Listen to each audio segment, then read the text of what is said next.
We'd like to move on to the next segment today, which is the panel discussion on adapting to an evolving normal with omni-channel customer engagement, hosted by Shraddha Thapa.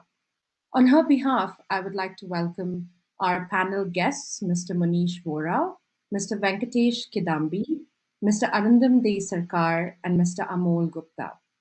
A brief round of introductions before Ms. Thapa takes over. Ms. Thapa has more than 14 years of organizational experience in the messaging space. Currently, she manages and assists with new products for Infobit across India, Sri Lanka, Bangladesh, and Nepal, working on new solutions like WhatsApp Business APIs, conversation platform, and the likes with product partners like WhatsApp and Google. Mr. Manish Vora, our guest, is a digital engagement evangelist with extensive experience across banking, financial services, insurance, and telecom. He heads customer service for SBI Card, the second largest card issuer in the country, where he leads digital transformation across customer experience, cross and upsell, and operations.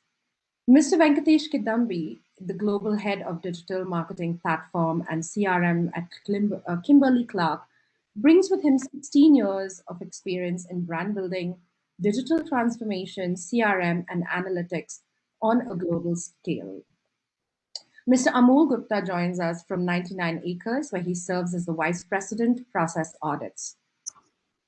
He loves to design processes, which means scalability, flexibility, and personalization in fast evolving high tech industries. And last but not least, we'd like to welcome Mr. Arindam De Sarkar, who is the DGM of Service Excellence and Hospitality at Woodlands Multi Speciality Hospital Limited, whose experience spans 19 years as a healthcare experience expert. So let's give them all a warm welcome. And Ms. Thapa, over to you to kick off this panel discussion. You have the next 30 minutes. Thank you. Thank you so much, Nisha. I hope everyone can hear me. Can I request my esteemed panelists to turn on their cameras? We have, okay. So very good evening, all of you. It's a pleasure to host you for this panel discussion.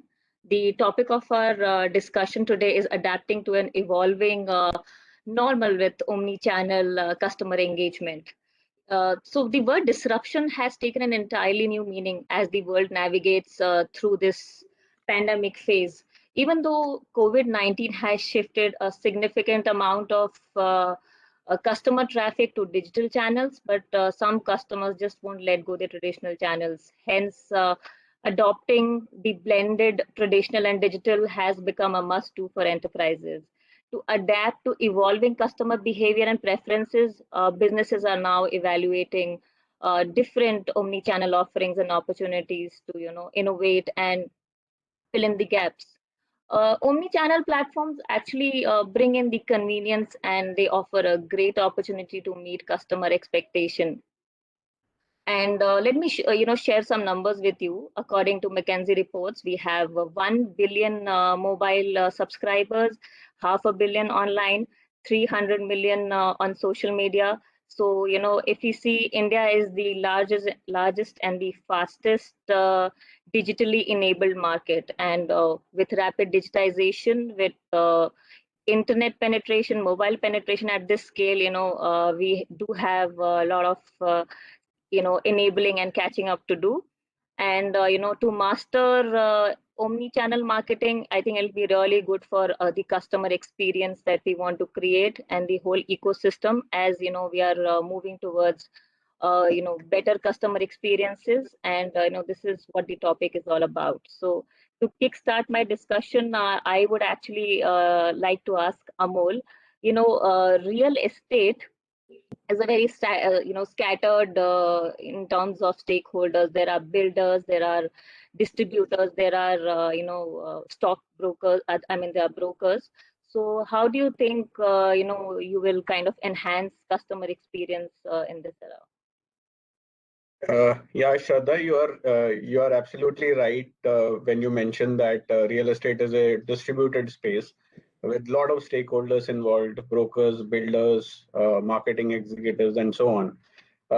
we estimate around there would be around 15,000 brokers in the top markets, the metro markets, and because of which there is a lot of information asymmetry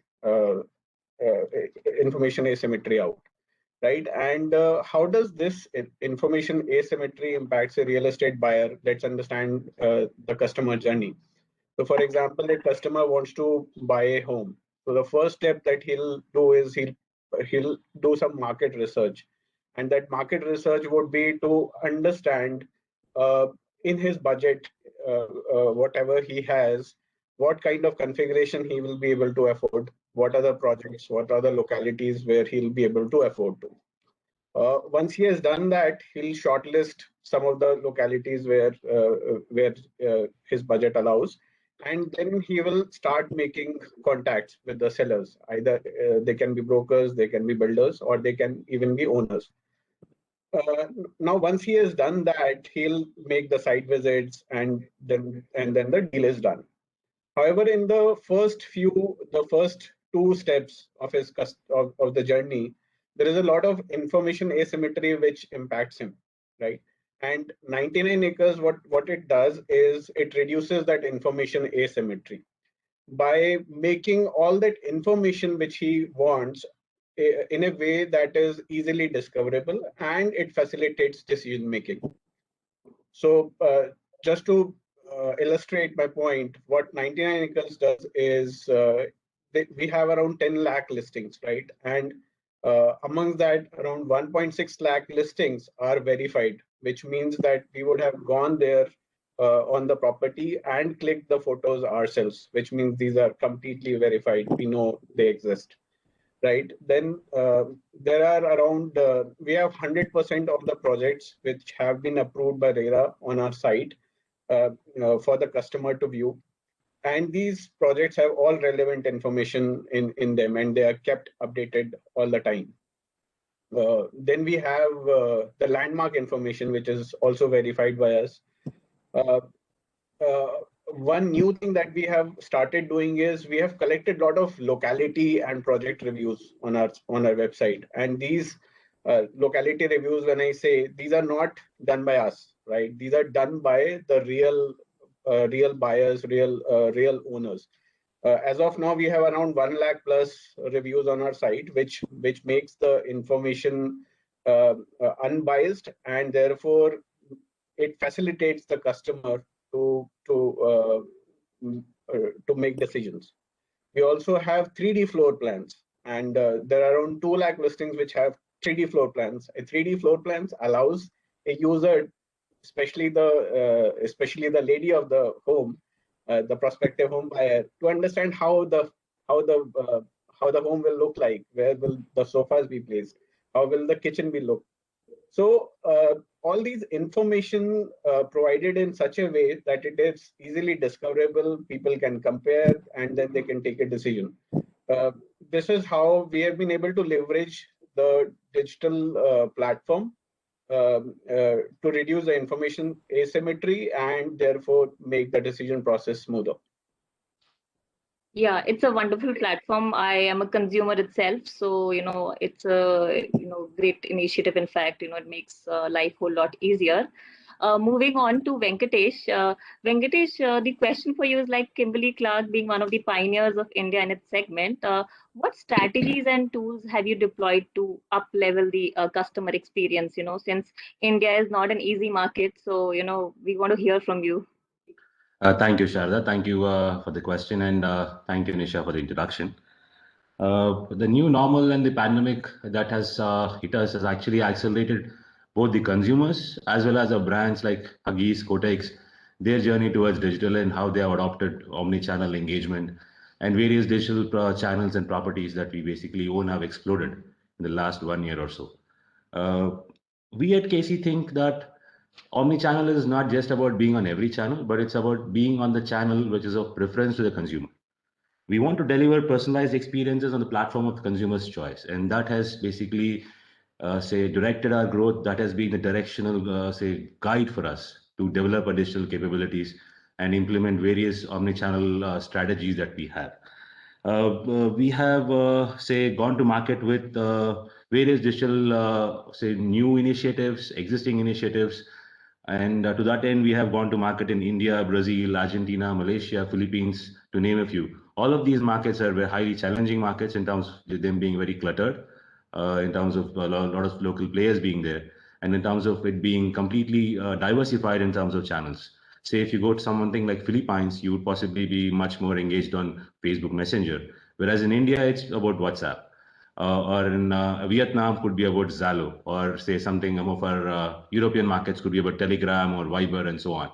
So that being the case, we are looking at a strategy in which we can reach out to a consumer on their channel of preference.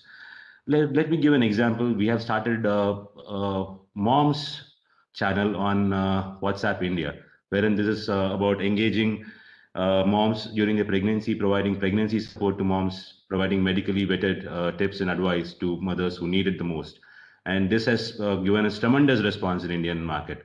And we have chatbots and consumer care that is being led on WhatsApp in countries like Brazil, Argentina, where the channel of preference, again, to reach out to a consumer care kind of a channel is on WhatsApp.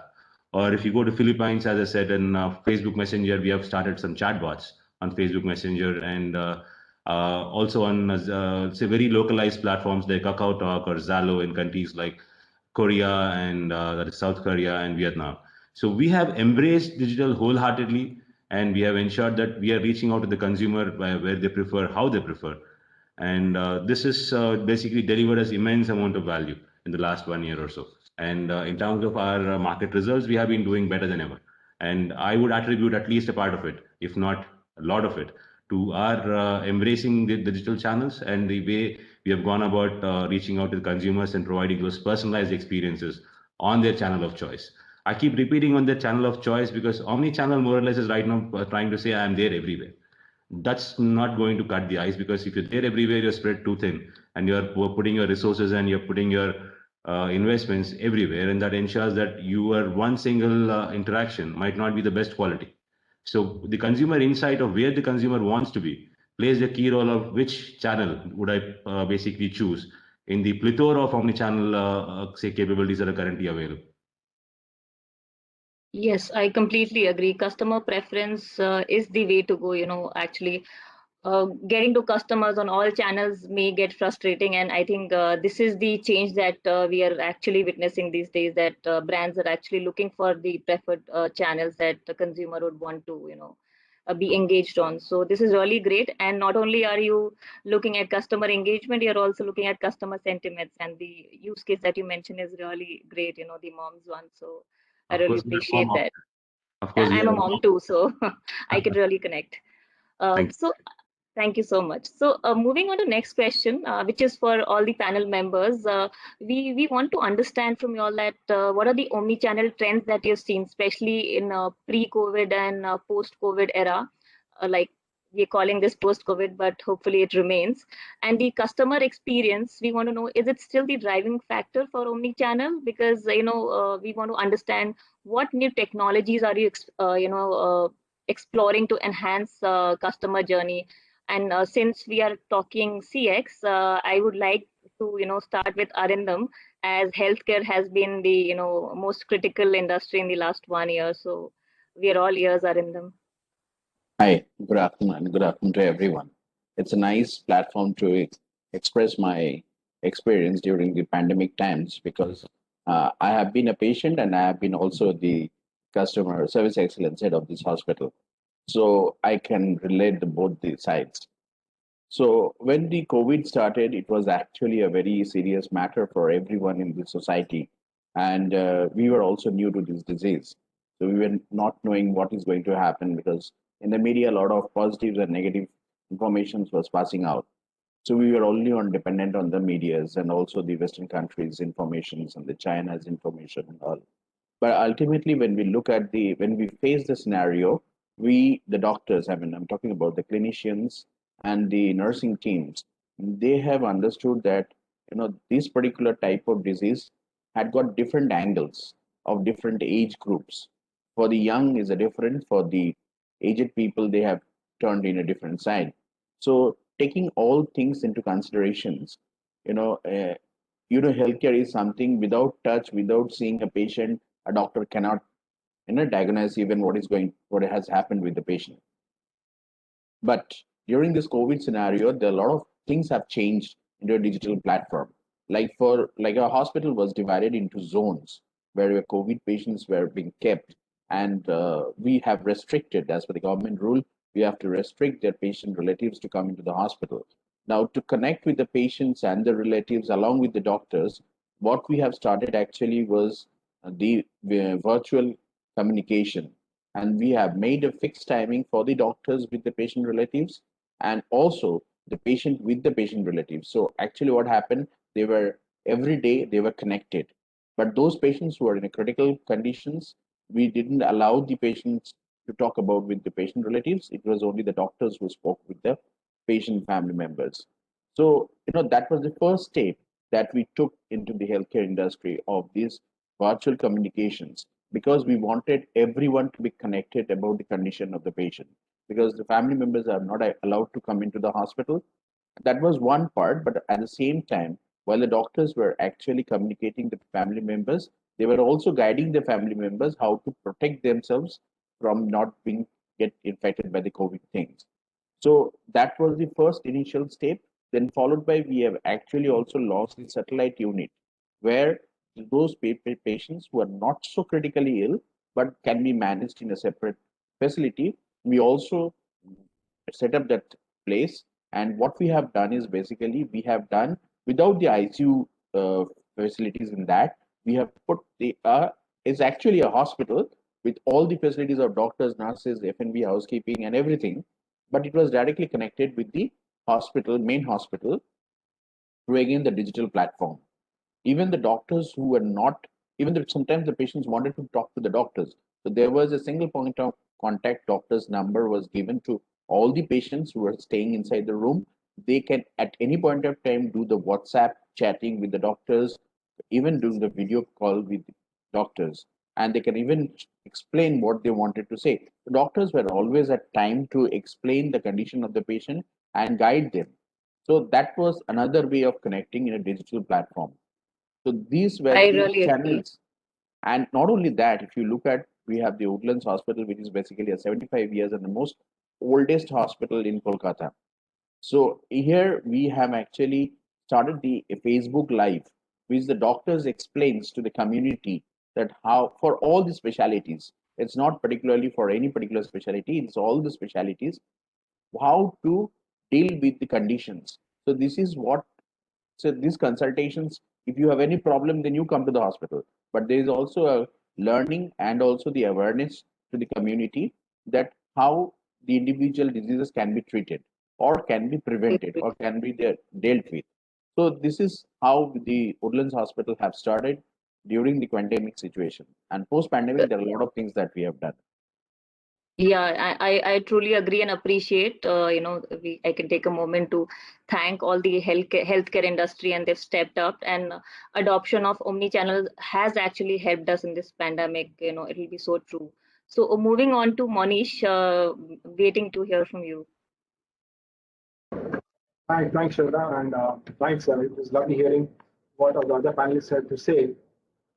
See, the way I put this is both marketing and services over a period have evolved from an era of what we used to call traditional segmentation to now what we call hyper personalization, and what I call the segment of one. The point is, every individual is just that, is an individual. And every individual wants to be acknowledged, understood, and treated that way. That is why it is very important, like Venkatesh spoke earlier, to understand what is the customer's preference. Every customer will have a preference for a channel. And it's important for us, for any organization for that matter, for any B2C organization, to be with the customer when he needs you, where he needs you, and in the form that he needs you. Now, you cannot be all pervasive, and you should not be all pervasive, because that is not really, it's like a shotgun approach. You're all over the place without really being effective. And how do you actually do that? Now, the biggest point is you cannot obviously be everywhere for everyone. And this is where I think we as an organization, a lot of organizations particularly, in the last 2 years, I would say, who started adopting both artificial intelligence and data analytics have seen that this has really worked to our advantage, because for you to understand what the customer preference is, you first need to know the customer. And for an organization like ours, which has millions of customers with billions and billions of interactions which are happening, it's very difficult if you do not have the right kind of intelligence engines and the right kind of data analytics behind to actually understand who the customer is, what does the customer want. And when we talk about this, the most important thing here is how do you predict and how do you preempt what a customer's need could be. It's always easy for you to do anything in hindsight, but what is it that you can do to predict a customer? My friends in customer service will agree, the most painful, and in fact everybody would agree, the most painful channel to get in touch with an organization is the IVR. Nobody likes to get in touch with the IVR. An unfortunate part, but the fact is it's a reality that before you get in touch with an agent, you will have to traverse through an IVR. Now, we realize that this, while it is a channel which may not be preferred, but there are ways that you can actually make this channel more intelligent. And this is where we move from a traditional IVR to a contextual IVR. What do I mean by a contextual IVR? A contextual IVR is an IVR which is intelligent enough to understand what is the likelihood of a customer reaching out to me and what is the chances that he's reaching me out for an X item. If I'm able to predict that and I'm able to offer that upfront, the customer does not have to wait in line for a lot of things.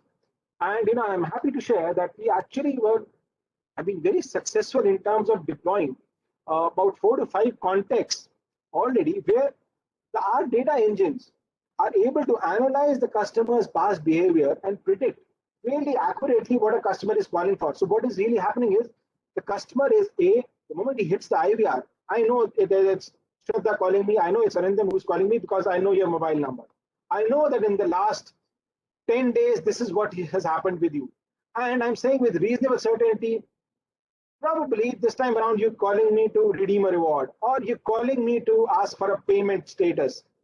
My engine is able to identify that and put that up to you upfront. So instead of you going through a 10-layer IVR where I'll say, press 1 for this, 2 for this, 4 for this, and 7 for this, I would say, are you calling me for this? And if it is accurate enough, you punch it and you don't even need to talk to an agent. You wanted to make a payment and I predicted that you wanted to make a payment and I've given that option to you.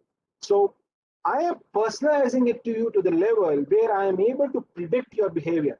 And this is what a customer appreciates. And we found our CSAT scores on the IVR jumped 3-folds.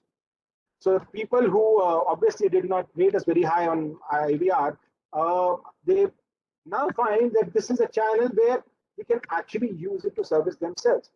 And this is, I think, the biggest thing that we talk about. You can have multiple channels. The point is not about having omni-channel. The point is about having the right channel with the right intelligence that can predict what the customer wants and provide the customer. You may be 60% accurate, you may be 70% accurate. I'm saying even if you are 50% accurate, it's good enough because the other 50% of the pain you're taking away.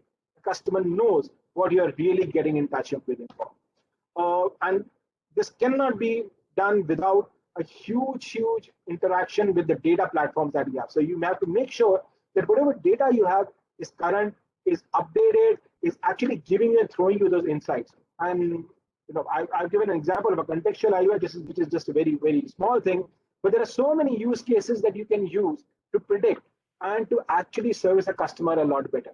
And that has been our learning. The other learning that we've had is, fortunately, or what has happened is during the lockdown period and the pandemic, because of social constraints, people were forced to move to the digital channel.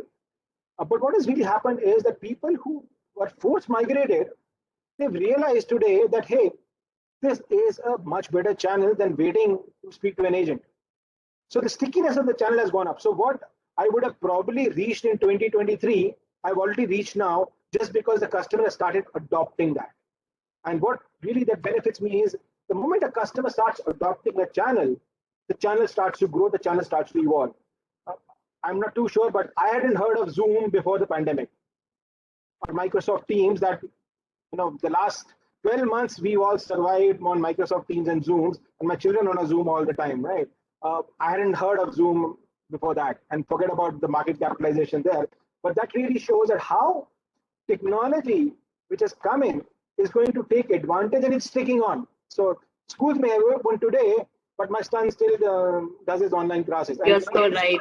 Doing online classes, he's doing online classes other than school.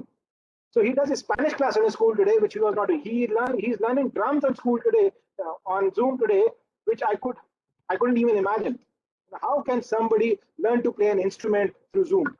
And I have access today to the best of teachers just because that person is available maybe in Mumbai. The person will not fly down to Delhi for him to teach my son, but on a Zoom, he's omnipresent. So omni-channel for me is making sure that you're omnipresent at the time that you need. You're so right. This is actually we all can relate to the examples they've quoted, and of course the IVR is something we can look up to. It's a great adoption at this moment. So I believe we are running short of time, but if in 30 seconds, if we can quickly wrap up with rest of our panelists before I conclude. I just want to quickly ask, like, of course, it is evident that omni-channel is not a luxury that we should check out, but it's of course the necessity of the hour, it's the need of the hour. And where do you think omni-channel is going from here? I've heard from Monish, we are talking about contextual IVR and adoption in terms of the preference, the channel preference of users. So in 30 seconds, because we are falling short of time, if I can have one or two lines from each of the panelists, it would be great for me to conclude the session. I'm sorry, I can't hear you, Amol. Yeah. Yeah. I'll go ahead. Yeah. So yeah, as Monish mentioned and everyone is mentioning, digital adoption is something which is really driving the whole omni-channel agenda. And if we look at India in the last 3 years, we have doubled our internet penetration. We have moved from around 35 crores to now 75 crores internet users. And because of this large internet users, we also see on our platform that the traffic has gone 3x. And because there is now a lot of this data available with us, we can customize our recommendation, customize the way users use our platform just to surface them that information which is required, something very similar to contextual IVR, right? And we use this lot of this data in terms of understanding what content is right and what content is wrong. So there are we are able to use this data in terms of identifying some of the fake listings and remove those fake listings from our platform, making enabling the buyer to use the best of the information. Yeah, so I'll be short so that other people can also chip in. Sure. Yeah, for me, it's like, yesterday I was, and though we are looking at for all the things to be in a AI platform, because healthcare is moving in that particular direction. So yesterday we had a discussion with one of the company called Care Expert, who are actually linked with the Reliance and Tata healthcare sectors. What they are doing, what they are offering is what I feel is very good, that we are also looking forward for that. Is like everything should have a real-time data for the internal people of the hospital so that they know what's actually happening. At the same time, we should also that the services that we are looking at giving it through digital platforms like printing, hoardings, and all these things.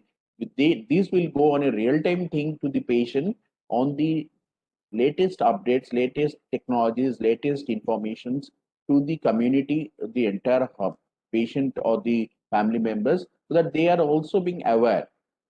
This is something a lot of the Western countries people, they are aware of everything because it is all being available to them by the government. Now here also we found that this is a very particular initiative that this company is giving, and we think we will be going forward to it and having all the things unexplored, but the things are there, it will be absolutely crystal clear to the people what they are wanting. Because healthcare is something which is everybody is looking at because of this, not because of the pandemic, but because of the regular lifestyle maintaining to everything. So I think the omni-channel and the digital platform and the AI, everything will club together. We'll have a great changes in the coming days. That's what I feel. Of course, we heard it from Rishikesh also earlier, like how government is also adopting the same. Moving to Venkatesh quickly. I see a lot of challenges, both for the brands as well as for consumers. Consumers who are of the elderly, who possibly are not able to adopt to digital, would be forced to adopt to digital channels, if not now, maybe sometime in the near future, as brands accelerate their own adoption. And also challenges for the brand side in terms of scaling up on these multiple channels that we have and driving that hyper personalization at scale. I mean, looking at something like a global scale like I do, I have from Korea to Argentina and Canada to Australia to look at. So how do I drive scale of that range and yet drive personalization, local languages, artificial intelligence, chatbot, AI, ML data? With all of these tools and technologies that we are throwing in, more are the challenges, more are the solutions. So both go hand in hand. That's how I see it. It's a mixed bag. Yeah, good perspective that we have from you. So some ending notes with Monish so that I can conclude the session. So thanks again. And I think while I propagated the digital channel earlier, let me take a 180-degree turn now altogether. Sir, saying that businesses have to realize there is no broad brush strategy. I think the biggest mistakes that businesses make is putting in a digital solution and thinking that it's a panacea. Everything is going to get solved by digital. It will not. And business should realize people are to handle emotions. And that is what they are good at. Machines and digital is to give information and to do action. I think the way, if we are able to evolve a mechanism which clearly distinguishes where a digital channel hands off to a human element, that is where we would have reached success. A customer, an insurance customer, when he is calling you to ask for a claim, he doesn't need to know what a claim form is. That person needs comfort. That person needs somebody at the end of the line to give him or her a comfort, saying, hey, I am there for you. You trusted me with your premium, I am there for you. Similarly, in banking, if a customer is calling you for a transaction that has got through, you need to be there for the customer emotionally to tell the customer, hey, hold on, nothing is going to go wrong, I am there for you. So make sure that we are able to identify what should go digital and what should definitely not go digital. I think the second part is more important than the first one. It is very easy for us to start pushing digital down everybody's throat. It will not work because it is not what it is meant for. I mean, I couldn't agree more. In fact, to conclude this session and, the wonderful insight that I have from all the esteemed panelists, first of all, thank you so much. All I can say towards the end is, of course, we are looking towards a mixed, a blend of digital and traditional channels, not only to increase the customer experience, maximize our CX, but also to check out the emotional quotient and other patterns that we have to. So it's a mix. It has to be a blend of both. So with that note, I would like to conclude the session and thank you so much. It was a pleasure talking to you, and I had a great time. Thank you. Thank you so much. Thank you. Thanks, Thank you all. Thank you, Ms. Thapa, and thank you to all the great panelists we have today.